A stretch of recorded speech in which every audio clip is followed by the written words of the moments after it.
4 দশকের বেশি সময় পার হলেও পিরোজপুরে গড়ে ওঠেনি কোনো আধুনিক মানের বিনোদন কেন্দ্র। ফলে জেলাবাসীর ঈদ আনন্দ এখন শুধুই বলেশ্বর ও নবনির্মিত বেকুটিয়া সেতুর ওপর সীমাবদ্ধ হয়ে পড়েছে। মহাসড়কের ওপর এই উপচে পড়া ভিড়ের কারণে একদিকে যেমন যাতায়াতে বিঘ্ন ঘটছে, অন্যদিকে বাড়ছে প্রাণঘাতী সড়ক দুর্ঘটনার ঝুঁকি। খোঁজ নিয়ে জানা যায়, পিরোজপুর সদর উপজেলার বলেশ্বর সেতু ও বেকুটিয়া সেতুই এখন জেলার প্রধান পর্যটন কেন্দ্র। ঈদের দিন থেকে শুরু করে পরবর্তী কয়েকদিন এই সেতু দুটিতে তিল ধারণের জায়গা থাকে না। পদ্মা সেতু চালুর পর এই মহাসড়কে যানবাহনের চাপ কয়েক গুণ বাড়লেও চলন্ত গাড়ির মাঝে ঝুঁকি নিয়ে সেলফি ও আড্ডায় মাতছেন পর্যটকরা। জেলা প্রশাসনের অধীনে ডিসি পার্ক থাকলেও আধুনিকতার ছোঁয়া না থাকায় সেখানে দর্শনার্থীদের আগ্রহ কম। আমরা কোনো বিনোদন কেন্দ্র নাই, এই জন্য আমাদের এই ব্রিজ দেখতে আসতে হয়। অনেক দুর্ঘটনা হয়, কিন্তু যদি আমাদের একটা ভালো একটা বিনোদন কেন্দ্র হইতো তাহলে সবাই ঈদের সময় সবাই ঢাকা থেকে আসে, ঘুরতে পারতো। পিরোজপুরের মধ্যে এই যে শহরের মধ্যে ভালো কোনো বিনোদন কেন্দ্র নাই, শুধুমাত্র দুটো ব্রিজ, বলেশ্বর ব্রিজ এবং বেকুটিয়া ব্রিজ, ঠিক আছে? এই দুইখানে কিন্তু মানুষজন আসে ঈদে এবং কুরবানিতে বিভিন্ন সময় ঘুরতে আসে, অনুষ্ঠানে ঘুরতে আসে, যার কারণে এই ব্রিজগুলো ভিড় হয়ে যায়। আর ভিড়ের মধ্যে অনেক ছেলেপেলেরা বেপরোয়া গাড়ি চালায়, মোটরসাইকেল হোক।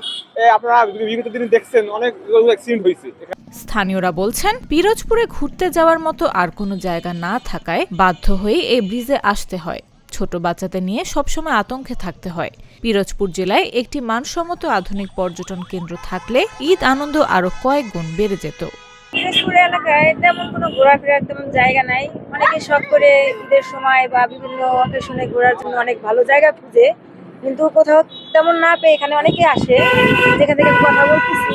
কিন্তু শখের দিক থেকে দেখাইতে গেলে আমরা অনেক বিপদে পড়ে যাই। দুর্ঘটনা হইতে পারে যে কোনো মুহূর্তে, বিপদ তার বলে আসে না কখনো। কিন্তু আমরা তারপর সেই রিস্ক নিয়ে যে এভাবে ঘোরাফেরা করতেছি। এখানে আমরা ঘুরতে আসছি, এখানে প্রচুর জ্যাম এবং লোকজন অনেক বেশি। এখানে আমার পিরোজপুরে একটা বিনোদন স্থল দরকার, যেখানে মানুষজন যাইয়া আনন্দ ফুর্তি করবে, বা এখানে একটা আপনার সড়ক কেন্দ্র, এখানে গাড়ি চলাচল করে। কিন্তু এত যদি লোকজন হয় তাহলে এখানে অ্যাক্সিডেন্ট এবং দুর্ঘটনার সম্ভাবনা বেশি থাকে। তারা বলছেন, পিরোজপুরের প্রাকৃতিক সৌন্দর্যকে কাজে লাগিয়ে একটি স্থায়ী ও আধুনিক বিনোদন কেন্দ্র গড়ে তুললে একদিকে যেমন জীবনের নিরাপত্তা নিশ্চিত হবে, অন্যদিকে জেলার অর্থনীতিতেও নতুন গতি আসবে। কাউখালী থেকে ঘুরে আসা রহিম রেজা বলেন, অনেকটা বাধ্য হয়ে এই ব্রিজে আসতে হয়। আমাদের সঙ্গে বাচ্চা পরিবারের নারী সদস্যরাও থাকেন, এজন্য সবসময় আতঙ্কে থাকতে হয়।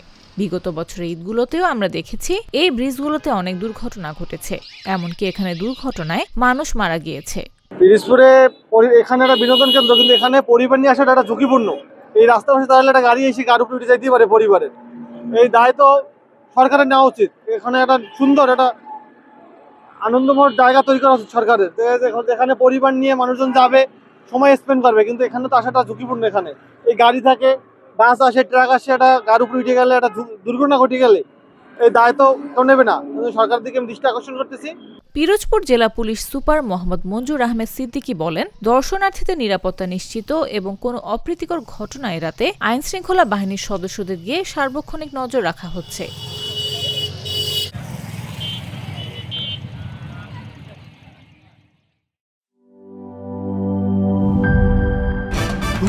ভয় পাস না, এটা কসমিক ডোর। শব্দের আরেক নাম কসমিক ডোর। এর ওয়াল থিকনেস ও রিপ থিকনেস বেশি থাকায় এটাকে 50 বছরেরও বেশি। কসমিক ডোর, নিশ্চিন্তে 50 বছর।